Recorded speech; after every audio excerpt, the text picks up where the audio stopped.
네, 이번 시간에는요, 끝까지 포기하지 않는 바울이라는 제목으로 하나님 말씀 증거하도록 하겠습니다. 사실 오늘 본문의 내용이 바뀌었어요.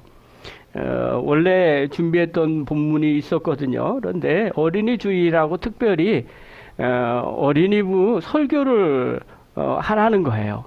그래서 알겠다고 하고 설교 본문을 받은 게 이 본문입니다. 그래서 본문을 딱 준비를 하는데 마음에 감동이 있는 거예요. 아, 어른 설교도 이걸 같이 했으면 참 좋겠다라는 생각이 들었어요. 그래서 설교를 바꿨어요. 그래서 이 설교를 같이 나누도록 하겠습니다. 오늘 본문의 내용을 보면요, 사도 바울이 로마 감옥에 있을 때 빌립보 교회에 편지를 보냅니다. 우리가 다 아는 것처럼 바울이 누구예요? 다메섹 도상에서 주님을 만난 사람이에요. 예수님 핍박하러 가다가 주님을 만나게 되죠. 그리고 만난 후에 30년 동안 복음을 위해 달려왔던 사람이에요. 3번의 전도 여행을 떠났고요. 5번 매를 맞았어요. 그리고 3번 파선을 당했고요. 강도, 굶주림, 그 다음에 추위, 헐벗음, 그리고 모든 고난을 전부 다 겪었습니다. 그리고 지금 로마 감옥에 있어요. 나이는 60대 초중반입니다. 언제 죽을지 모르는 상황이었어요. 이만하면 다 이루었다라고 말할 수도 있어요. 그런데 바울이 말하는 거예요. 편지를 쓰는데 나는 이것을 이미 얻은 것도 아니며 이미 목표점에 다다른 것도 아닙니다. 나는 아직 그것을 붙들었다고 생각하지 않습니다. 뒤에 있는 것을 잊어버리고 앞에 있는 것을 향해 몸을 내밀면서 목표점을 바라보고 달려가고 있습니다. 이렇게 쓰고 있다라는 거예요.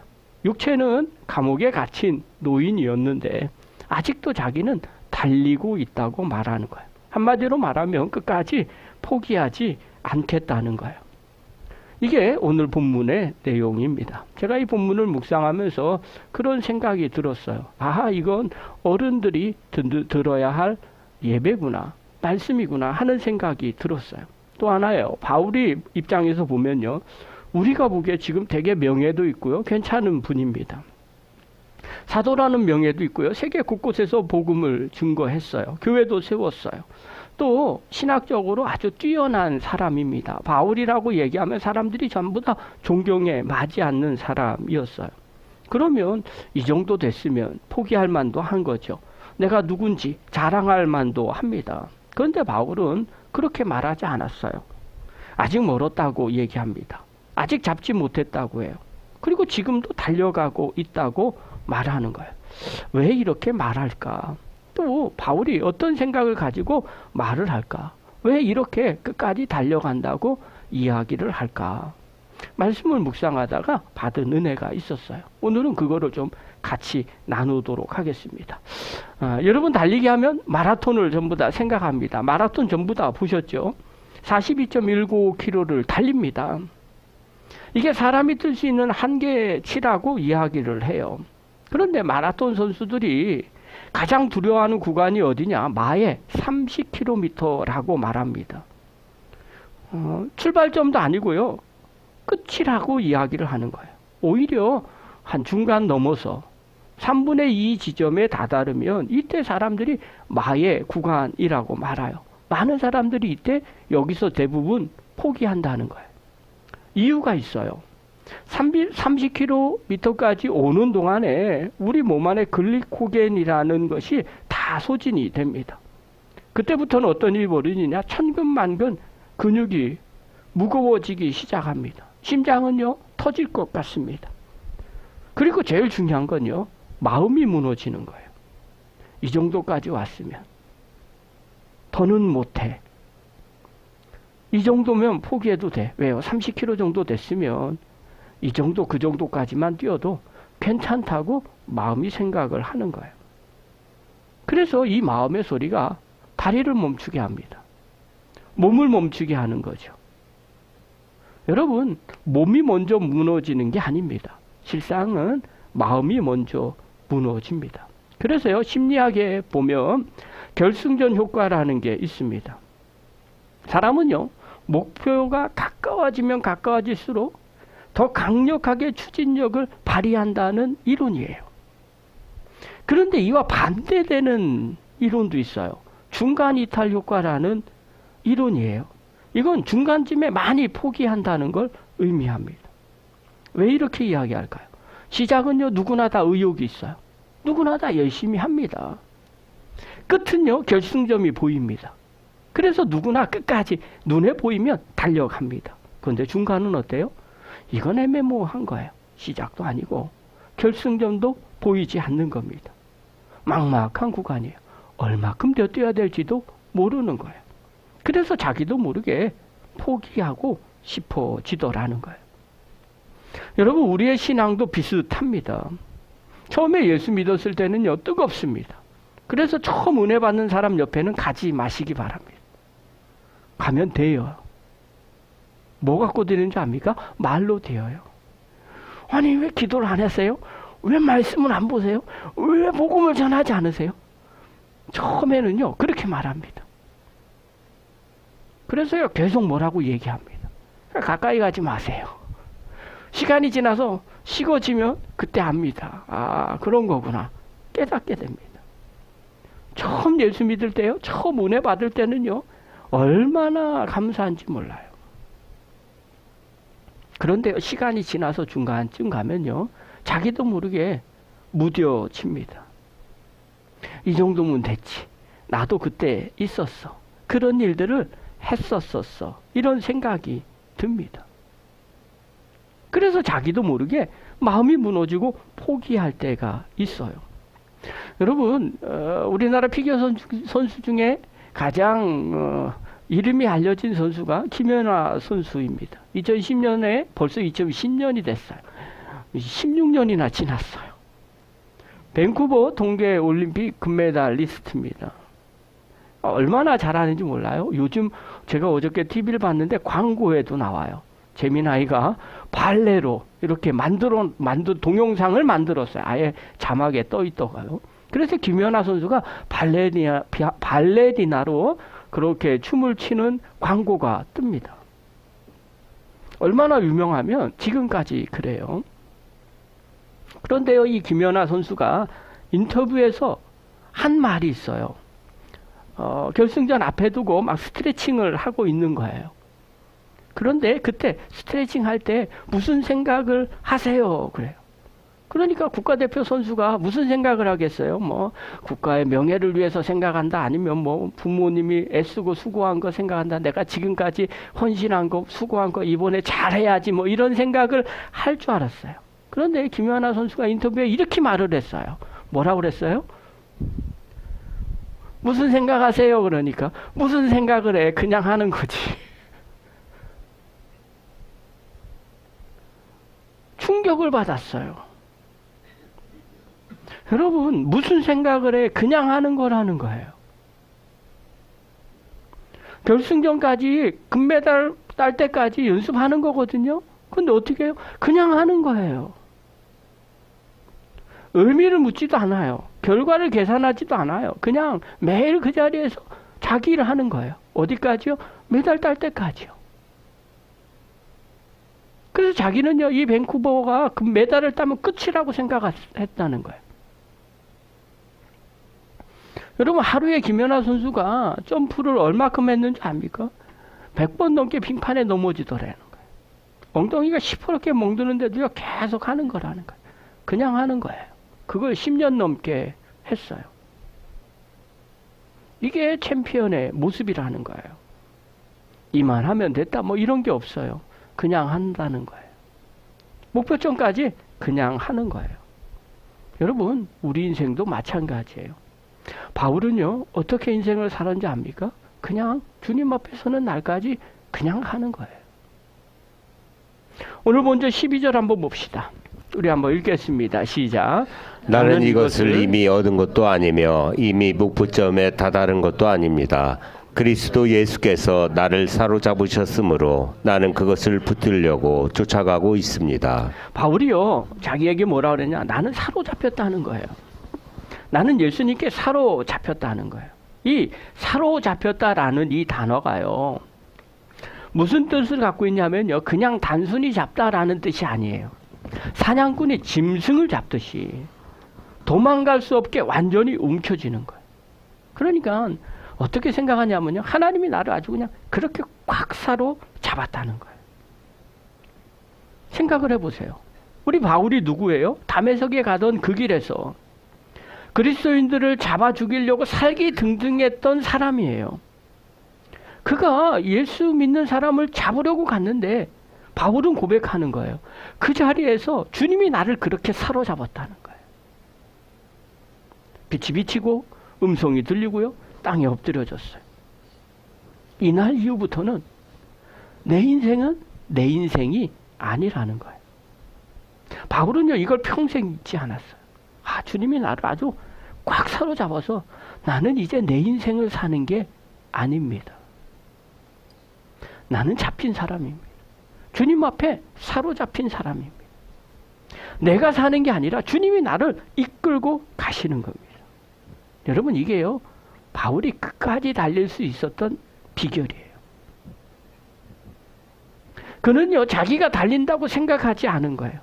사로잡으신 주님께서 나를 끌고 가신다는 거예요. 여러분, 주님이 나를 끌고 가면요, 내가 하고 싶지 않아도 하는 거예요. 어쩔 수 없어요. 자기 힘으로 달리는 사람은요, 30km 정도 가면 포기합니다. 이 정도면 됐어. 난 더 이상 힘이 없어서 못해. 그러나 사로잡힌 사람은요, 끝까지 가야 됩니다. 주님이 놓기 전까지는 끌려가는 겁니다. 바울이 그런 마음을 가졌다는 거예요. 주님이 나를 사로잡았구나. 이어서 13절 한번 봅시다. 우리 한번 읽겠습니다. 시작. 형제자매 여러분, 나는 아직 그것을 붙들었다고 생각하지 않습니다. 내가 하는 일은 오직 한 가지입니다. 뒤에 있는 것은 잊어버리고 앞에 있는 것을 향하여 몸을 내밀면서. 바울이 얘기합니다. 나는 뒤에 있는 것을 잊어버렸습니다. 이 잊어버린다는 건요, 그냥 기억이 안 납니다. 나이가 드니까요, 깜빡깜빡해요. 잊어버립니다. 치매 걸리면 아무것도 모릅니다. 여러분, 그냥 그렇게 나이가 들어서 깜빡깜빡 잊어버리는 걸 얘기하는 게 아니에요. 이 잊어버린다는 건요, 의도적으로 기억하지 않기로 결단하는 거예요. 생각이 나죠. 어느 분이 저한테 그런 이야기를 해요. 목사님은요, 상처 안 받으세요? 저도 받아요. 그래서 제가 전화를 안 하잖아요. 문자로 하잖아요. 그게요, 전화하면 어떻게 반응이 올까 불안한 거예요. 처음 들으세요? 제가 그래서 웬만하면 문자로 해요. 전화 웬만하면 잘 안 해요. 그러니까 카톡 잘 보시기 바랍니다. 문자 잘 보시기 바랍니다. 왜냐면요, 제 안에 나도 모르게 두려움이 있어요. 그래서 꼭 어떻게 전화할 수밖에 없는 상황이 되면 전화하고요. 웬만하면 저는 문자가 편해요.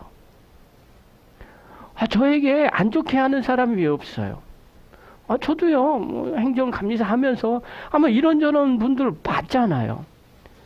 그런데요, 다 눈에 보이는 경우도 있거든요. 그냥 이렇게 좀 무시한다. 아니면 좀 이렇게 그렇다. 이런 게 봐요. 살갑게 맞이하지 않고요. 나를 정말 반갑게 맞이한다. 이런 분이 계시고요. 그냥 예의상 어쩔 수 없이 한다. 이 정도까지는 봐줘요. 그런데 약간 경계하고 막 이렇게 광선을 쏘고 이런 경우도 있어요. 왜 없겠어요. 그리고 또 안 좋은 일을 할 때 안 좋은 결과로 어쩔 수 없이 사회를 보거나 이렇게 결정을 낼 때 당연히 마음에 안 드는 사람 이야기가 나오죠. 그러면 상처받았네, 나한테 이런 그런 생각 안 합니다. 잊어버리는 거예요. 그럼 가보다. 그리고 더 이상 생각하지 않는, 생각하면 생각할수록요, 괘씸해요. 생각하면 생각할수록 화가 나요. 당연히 생각이 왜 인간이라 안 나겠어요? 나죠. 그런데 잊어버리는 거예요. 바울이 얘기하는 거예요. 나는 의도적으로 기억하지 않기로 결단했다는 거예요. 여러분, 바울이 뒤에 있었던 게 도대체 뭐예요? 바울 뒤에 있었던 건 자랑거리예요. 8일 만에 할례 받았던 사람입니다. 이스라엘 족속이고요, 베냐민 지파고요, 히브리 중에 자기가 히브리인이라고 자랑하는 거예요. 율법으로는요, 바리새인이었어요. 가말리아 문화의 최고의 엘리트였어요. 공회원이었어요. 복음을 전한 지역만 해도 엄청나게 많아요. 전도했던 사람이 어마어마하게 많아요. 교회 세운 것도 엄청나게 많아요. 그 얼마든지 자랑할 것이에요. 기억 되새기고 자랑할 수 있었어요. 근데 바울은요, 그 뒤에 있는 건 전부 다 잊어버린다는, 생각하지 않겠다는 거예요. 결단하겠다는 거예요. 왜 그럴까요? 자랑하면 거기서 머무르기 때문에 그래요. 어제의 영광이 오늘의 발목을 잡습니다. 그리고 한 걸음으로 더 나갈 수 없게 되는 거예요. 그래서 그런 거 잊어버린다는 거예요. 또 하나요. 바울은요, 과거의 상처를 잊어버린다는 거예요. 그리스도를 핍박했던 과거가 있어요. 스데반 죽음 앞에서 옷을 지키던 자가 바울이었어요. 그때 웃으면서 지키고 있었어요. 회심 후에 받았던 박해들이 있어요. 하나하나 생각하면요, 그 원수들이 얼마나 힘들겠어요. 매질당했어요. 파손했어요. 배신당했어요. 그 모든 게 다 상처입니다. 여러분, 예수 믿으면요, 행복해야 돼요. 정말 주님이 주시는 은혜가 충만합니다. 예, 충만해요. 그런데 간혹 불쑥불쑥 튀어나와요. 불안한 내 모습이 있어요. 나도 모르게 상처가 내 안에 그대로 있어요. 그게 발목을 잡을 때가 있어요. 근데 바울은 그것도 잊어버린다는 거예요. 의도적으로 잊어버리는 거예요. 아주 결단하는 거예요. 나는 더 이상 생각하지 않으리라. 그리고 어떻게 해요? 그걸 잊어버리고 달려가겠다는 거예요. 앞에 있는 것을 향해서 몸을 내밀면서. 여기서 이 몸을 내밀다라는 이 단어는요, 100m 달리기 할 때 나오는 거예요. 전력으로 온몸을 앞으로 내밀다, 이런 뜻이에요.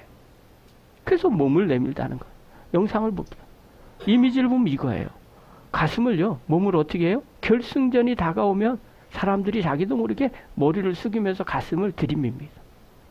왜냐하면 가슴으로 기록을 판독하는 거예요. 머리 먼저 들어왔다고 먼저 들어온 게 아닙니다. 가슴이 들어와야 됩니다. 이때 몸을 내밀다, 이 단어가 바로 이 단어입니다. 여러분, 바울이 지금 감옥에 있어요. 쇠사슬에 매여 있습니다. 육체적으로는 한 발자국도 못 움직입니다. 그런데 영적으로 가슴을 내밀고 결승전을 향해서 자기가 지금 달려가고 있다는 거예요. 몸은 갇혀 있어도요, 마음은 달리고 있는 거예요. 그러면서 14절에 이렇게 말해요. 우리 한번 읽겠습니다. 시작. 그리스도 예수 안에서 하나님께서 이로부터 부르신 그 부르심의 상을 받으려고 목표점을 바라보고 달려가고 있습니다. 네, 감옥에 있는데 달려가고 있다는 겁니다. 목표점을 향해서 달려가더라는 거예요. 여러분, 바울의 시선이 어디에 있는 거예요? 목표점에 있는 거예요. 위로부터 주시는 하나님의 부름의 상의 목표점이 있는 거예요. 천국에 가서 주님께서 받을 상의 목표점이 있는 거예요. 이게 바울의 목표점이에요. 여러분, 세상의 박수가 아니라, 하나님의, 사람의 인정이 아니라 위로부터 오는 그 상, 바울은요, 그걸 감옥에서 보고 있는 거예요. 그리고 바울은요, 달려가고 있다는 거예요. 여러분, 이 달려가고 있다라는 이 단어가요, 디오크라는 단어예요. 쫓아가다, 추격하다. 근데 이 단어가 어디에도 쓰여 있는지 아세요? 사도 바울이요, 다메섹 도상으로 갈 때 자기가 스스로 고백합니다. 사도행전 22장 4절에 보면 나는 이 도를 박해하여, 이렇게 말합니다. 이때 박해하다는 이 단어가 디오코라는 단어를 썼어요. 같은 단어예요. 회심 전에는요, 주님 만나기 전에는 그리스도인들을 추격했어요. 그러나 주님을 만나고 난 뒤에는요, 나는 목표점을 향해서 주님을 바라보고 달려가고 있다는 거예요. 그 목표점을 추격하고 있다는 거예요. 쫓아가고 있다는 거예요. 예수님을 쫓아가는 거예요. 방향만 바꾼 거예요. 열심을 냈던 핍박에 열심을 냈던 그 모습 그대로 주님을 향해 달려가고 목표점을 향해 달려가는 그 열심은 똑같습니다. 사랑하는 성도 여러분, 바울은요 자기가 달린다고 생각하지 않았어요. 주님이 나를 사로잡았다는 거예요. 강제적으로 나를 확 사로잡아서 나도 어찌할 수 없다는 거예요. 내 힘으로 할 수 없다는 거예요. 주님이 나를 끌고 가신다는 이 믿음이 있었어요. 바울은 어제의 일을 생각하지 않았어요. 자랑도 상처도 의도적으로 잊어버렸어요. 왜요? 앞을 보려고. 바울은요 위로부터 오는 그 상, 그 목표점만 보고 달려간 거예요. 그러니 감옥에 있어도요 그 목표점을 향해 바라보고 내가 해야 할 일이 무엇인지를 생각한 거예요. 그래서 열심히 편지를 쓰는 겁니다. 그래서 디모데후서 4장 7절에 바울이 마지막을 알고 육체의 마지막을 알고 디모데후서 4장 7절 이렇게 썼어요. 우리 한번 읽겠습니다. 시작. 나는 선한 싸움을 다 싸우고 달려갈 길을 마치고 믿음을 지켰습니다. 감옥에 있으면서도요. 나는 선한 싸움을 다 싸웠다는 거예요. 달려갈 길을 마쳤다는 거예요. 믿음을 지켰다는 거예요. 끝까지 포기하지 않았던 바울의 고백이에요. 저는 한성열림교회 모든 성도들 이 고백으로 마무리하는 믿음의 종이 되기를 간절히 축원합니다. 세상에서도 마찬가지예요. 포기하지 않고요. 끝까지 달려가셔야 됩니다. 켄터키 프라이드 치킨 로고하고요. 실제로 창립자입니다. 창립자를 로고로 만든 겁니다. 이 할아버지 이름이 커널 샌더스입니다. KFC를 만드신 창업자거든요. 근데 이 사람의 인생이 아주 기가 막힙니다. 어린 시절에 아버지를 일찍 여였어요. 초등학교 6학년을 학교는 초등학교 6학년만 다녔어요. 그리고 농장 일꾼하고요. 전차 차장하고요. 군인했고요. 보험 외판원, 주유소 직원. 그거 했던 직원만 40개입니다. 제가 느끼기에는요. 말씀 준비하는데 알바 인생이구나. 이런 생각이 들었어요. 하는 일마다 망했어요. 그런데 한 가지 잘하는 일이 있었어요. 주유소 안쪽에서요. 배고픈 손님들을 위해서 닭 요리를 만들어 팔았던 일이에요. 그건 잘 됐어요. 사람들이 그 맛을 되게 좋아한 거예요. 그러다가 나이가 65세가 되는 거예요. 정부에서 도로를 새로 나눈 바람에 그가 운영하던 식당이 길에서 비껴났습니다. 그래서 손님들이 끊겼어요. 가게 문을 닫게 됐어요. 그때 이 샌더슨의 손에 남은 돈이 연금 $105밖에 안 남았어요. 65세 노인이요. $105 들고요. 낡은 트럭에 압력솥 하나 싣고 전국을 미국 전역을 돌기 시작합니다. 그리고 식당마다 찾아가는 거예요. 내가 레시피가 있는데 치킨을 만들어서 팔면 잘 될 겁니다. 팔릴 때마다 5센트씩 저에게 주십시오. 그러니까 식당마다 전부 다 거절을 했어요. 거절한 횟수가 1009번입니다. 그렇게 찾아다닌 거예요. 그게 KFC의 시작이에요. 근데 65세의 나이가 돼서 그렇게 이야기하고 1009번의 거절을 당했어요. 그럼 포기할 만도 하잖아요. 근데 계속 찾아다니는 거예요. 그리고 1009번의 실패 뒤에 그 다음 식당을 다시 한번 문을 두드렸어요. 그런데 거기서 오케이가 된 거예요. 그리고 시작이 된 거예요. 88세 인터뷰에서 그런 이야기를 했어요. 사람들은 자기 인생이 너무 늦다고 생각합니다. 나는 65세 시작했습니다. 인생에서 가장 좋은 것들은 대개 가장 나중에 찾아옵니다. 제가 이걸 묵상하면서 정말 그럴까? 나중에 찾아올까? 도대체 나중에 찾아오는 사람들은 어떤 사람일까? 제 느낌은 그래요.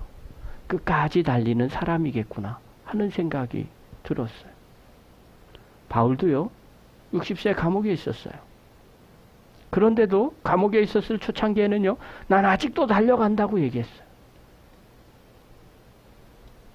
그런데 그가 진짜 마지막 때가 됐을 때 나는 달려갈 길을 다 달렸다고 감옥에서 이야기를 합니다. 사랑하는 성도 여러분, 우리 인생에 포기하지 않고 끝까지 달려가면 좋은 열매가 맺혀지는 줄 믿습니다. 이 사람이 있어요. 영국의 수상인 윈스턴 처칠입니다. 그가요, 모교에서 한 연설문이 아주 유명합니다. 전쟁의 공포에 질린 이 상황에서 어린 후배들이 강당에 모였어요. 그리고 처칠이 거기에서 이야기를 합니다. 절대로 굴복하지 마십시오. 그리고 잠시 침묵이 흐른 뒤에 다시 강조를 합니다. 절대 굴복하지 마십시오. 여러분, 이 연설이요, 영국 사람들을 힘있게 만들었어요. 그리고 2차 세계대전을 승리로 이끌어냅니다. 바울도 마찬가지예요. 사로잡혔다는 확신에서 나오는 끈기가 있어요. 우리가요, 왜 믿음을 끝까지 지키는지 아십니까? 주님이 나와 함께 하신다는 확신이 있으니까 끝까지 가는 겁니다. 성경에도 마찬가지예요. 믿음의 사람은 어떤 사람일까? 저는 이렇게 말합니다. 끝까지 포기하지 않는 사람이 믿음의 사람이다. 방식들은 다 다릅니다. 어떻게 20대처럼 할 수 있겠어요? 못해요. 그러나 30대는 30대 나름대로 방법이 있어요. 40대는 40대 나름대로 방법이 있습니다. 50대는 50대 나름대로의 방법이 있고요. 60대는 60대 나름대로의 방법이 있습니다. 중요한 건 끝까지 포기하지 않는 겁니다. 구약에 보면요, 우리가 다 아는 노아도 마찬가지. 하나님이 방주를 만들려고 했을 때 노아가 몇 살이었을까? 한 500세쯤 정도 됐을 거예요. 이건 미국에 있는 켄터키주 공원에 실제로 노아의 방주 155m 실물 크기를 만들어 놓은 거예요. 방주를 다 만들고요, 홍수가 시작될 때까지 방주를 만들라고 말씀하시고, 이 홍수가 시작될 때까지 100여 년이 걸렸어요. 그런 생각이 드는 거예요. 100년 동안 노아는 계속 방주만 지어요. 사람들이 어떻게 생각했을까요? 제가 상상하는 거예요. 저 영감 미쳤네. 제가 보기에도 그럴 것 같아요. 비가 안 오는데 무슨 배를 그것도 산 중턱에다가 쳐요? 100년째 톱질을 하고 있네. 당연히 이런 이야기가 나오지 않겠어요? 그런데 우리가 다 아는 것처럼 노아는요, 포기하지 않았어요. 끝까지 말씀대로 붙잡고 그대로 했어요. 여러분, 그 노아가 믿음의 사람이에요. 그리고 가족이 살았고요, 인류가 다시 살아납니다. 우리가 다 아는 것처럼요, 구약에 갈렙도 있어요. 그가 이렇게 고백을 합니다. 12절 우리 한번 읽겠습니다. 시작. 이제 주님께서 그날 약속하신 이 산간지방을 나에게 주십시오. 그때 당신이 들은 대로 과연 거기에는 아낙 사람이 있고 그 성읍은 크고 견고합니다. 그러나 주님께서 나와 함께 하시기만 한다면 주님께서 말씀하신 대로 나는 그들을 쫓아낼 수 있습니다. 갈렙이 처음에 가나안 땅 정탐을 마치고 돌아왔을 때 그의 나이가 40세였어요. 우리가 그 땅을 능히 차지하자 이렇게 외쳤어요. 그런데 어떻게 돼요? 믿음 없는 10명의 정탐꾼의 이야기를 백성들이 들어요. 하나님이 그것 때문에 진노하셔서 광야를 40년 동안 헤매게 만드십니다. 갈렙도요, 40년 동안 광야에서 같이 있었어요. 그리고 지금 이 고백하는 나이가 80세예요. 여러분, 80세고요. 이스라엘 백성들 중에 제일 나이 많습니다. 왜요? 20세 이상 된 사람은요, 여호수아와 갈렙 외에는 아무도 가나안 땅에 들어가지 못했어요. 그러니까 여호수아와 갈렙이 그 60만 그리고 합쳐서 200만 명 중에 제일 나이가 많은 사람들입니다. 그런데 이 80세 노인이 산악지대를 달라고 요청합니다. 안악 사람들이 있고 거인들이 있고 크고 견고한 성읍인데 거기를 달라고 요청을 합니다. 왜 그럴까요? 20년, 40년 전에 하나님께서 약속하신 말씀이 있었기 때문에 그래요. 그 약속 붙잡고 포기하지 않고 끝까지 견뎠던 사람이었기 때문에 그런 거예요. 여러분, 믿음이 있으면요, 끝까지 합니다. 예수님은요, 누가복음 9장 51절에 이렇게 말합니다. 예수께서 하늘에 올라가실 날이 다 되었다. 그래서 예수께서는 예루살렘에 가시기로 마음을 굳히시고 그래요. 여러분, 예루살렘에 가면 어떤 일이 벌어져요? 이제 십자가 지고 죽게 되십니다. 그런데 예수님은요, 그 길에 가려고 마음을 굳히셨다는 거예요. 포기하지 않았다는 거예요. 오로지 끝까지 자기의 목표점을 보고 달려갔다는 거예요. 사랑하는 성도 여러분, 바울도요, 자기 인생의 목표점을 바라보고 끝까지 달려갔습니다.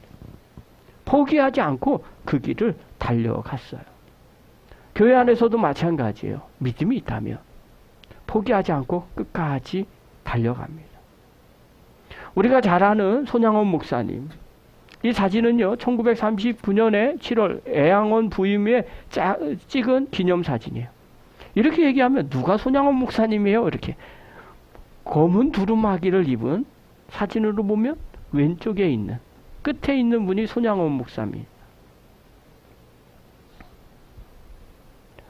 당시에 문둥병자 한센병 환자들, 사람들이 가까이 하지 않았어요. 근데 그 환자들이 한 700명에서 1000명 정도가 모여 살았던 것이 여수 애양원이었습니다. 근데 손 목사님이요, 이때 어떻게 했느냐? 외부 방문자들은요, 옮길까봐 흰 장갑을 끼고 다녔다고 합니다. 그런데 이 손 목사님은요, 정상인이었거든요. 근데 장갑을 끼고 다니지 않았어요. 환자들과 맨손으로 악수를 합니다. 같은 식탁에서 같이 밥을 먹어요. 그리고 평생 그곳에 살기로 작정을 하셨어요. 근데 1950년도 6.25 전쟁이 터졌어요.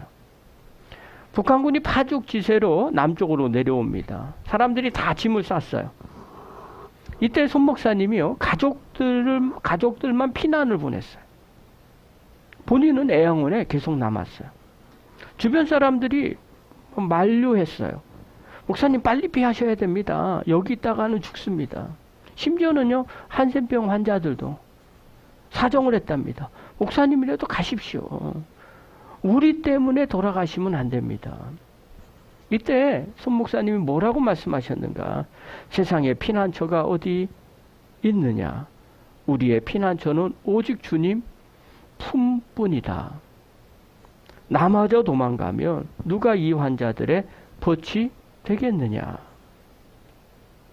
그렇게 고백을 하고 남은 거예요. 근데 더 놀라운 사실은요, 피난 갈 기회가 한두 번이 아니었어요. 사람들이요, 손 목사님을 억지로 배에 태우기도 했답니다. 그런데 손 목사님은 그 타던 배를 또 억지로 거기서 다시 내렸다는 거예요. 그게 한 번이 아니라 여러 번이라는 거예요. 여러분, 끝까지 포기하지 않는다는 게 바로 이런 의미가 아닐까 생각이 드는 거예요. 살 수 있는 길이 눈앞에 보일 때 발 한 번만 옮기면 살 수 있을 텐데 그 자리에서 다시 내려와서 양떼가 있는 그 자리로 다시 돌아가는 거예요. 왜요? 영혼을 포기하지 않았기 때문에 그런 거예요. 그리고 1950년도 9월 13일 날 무장한 5사람이 애양원에 들이닥칩니다. 그리고 손 목사님이 끌려갑니다. 그리고 9월 28일 날 서울이 수복되던 그날 밤에 후퇴하던 인민군은 갇힌 사람들을 묶고 끌고 갑니다. 그리고 10시쯤, 밤 10시쯤에요. 여수궁교 미평동 어느 과수원, 거기에 총소리가 울리죠. 그리고 손양원 목사님이 순교합니다. 나이가 향년 48살. 여러분, 손 목사님이 왜 많은 사람들이 존경하고 왜 한국교회가 계속해서 인용하는 줄 아십니까? 그는요, 도망갈 기회가 얼마나 많이 있었는지 몰라요. 배 한 번만 탔어도 괜찮았어요. 그런데 그분은 그 자리를 떠나지 않았어요. 왜 그럴까요? 사로잡혔기 때문에 그래요. 주님이 그를 사로잡았기 때문에 그래요. 주님이 그를 이끄셨기 때문에 그래요.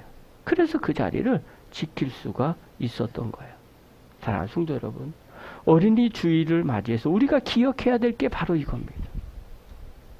자녀들은요, 부모의 말을 듣지 않습니다. 상수로 생각하세요. 원래 자녀들은 부모 말 듣지 않아. 그런데 부모의 뒷모습은 따라갑니다. 당장은 안 따라가는 것처럼 보여도요, 시간이 지나면 따라가게 됩니다. 부모가 어디에서 멈춰 있는지 거기까지만 갑니다. 부모가 끝까지 갔으면 자녀도 그 길을 언젠가는 가게 됩니다. 이것이 어린이 주일에 바울 이야기를 듣는 이유입니다. 본문이 바뀐 이유가 바로 이거예요. 사랑하는 성도 여러분, 하나님은요, 그때나 지금이나 동일하십니다. 끝까지 포기하지 않고 달리는 사람을 찾습니다. 그리고 그 사람에게 부름의 상을 주십니다. 저는 우리 안성교회 모든 성도들 그 축복의 주인공이 되기를 간절히 축원합니다. 그렇다면 이제 어떻게 해야 될까요? 두 가지만 말합니다. 첫 번째입니다. 내가 사로잡혔다는 사실을 매일 기억하시기 바랍니다. 우리가 신앙생활 잘하는 것이요, 내가 하는 것이 아니라 주님이 나를 사로잡고 있다고 생각하시기를 바랍니다. 다메섹도상에서 바울을 사로잡은 것처럼 주님이 우리를 사로잡으셨어요. 그래서 힘이 빠질 때마다 기억하십시오. 나는 내 힘으로 달리는 게 아닙니다. 주님이 나를 사로잡으셨으므로 주님이 나를 끌고 가시는 겁니다. 그러면요, 끝까지 갈 수 있습니다. 두 번째입니다. 다음 세대에게 끝까지 달리는 모습을 보여주시기를 바랍니다. 우리의 자녀도 우리의 손주들 과연 무엇을 봐야 되는가 하는 거예요. 좋은 옷이에요? 좋은 차예요? 좋은 직장이에요? 다 좋아요. 저는요, 우리 교인들이 다들 부자 되기를 바랍니다. 저도 부자 되고 싶어요. 이유가 뭐냐면요, 그래야 믿음을 잃어버리지 않습니다. 그래야 주님 뜻대로 살기 때문에 그런 거예요. 그런데 그거보다 주객이 전도되면 안 된다는 거죠. 끝까지 신앙을 포기하지 않는 부모의 뒷모습이 더 중요하다는 거예요. 주님 앞에 신앙생활하는 그 모습, 이것이요, 가장 큰 자산이라는 거예요. 사랑하는 성도 여러분, 늘 기억하십시오. 우리는 사로잡힌 사람들입니다. 우리 뒤에는요, 다음 세대가 있어요. 우리 앞에는요, 하나님 주시는 부름의 상이 있어요. 여러분, 그 상을 바라보고 힘들더라도 끝까지 달려가는 믿음의 거룩한 종들 되기를 간절히 축원합니다. 기도하겠습니다.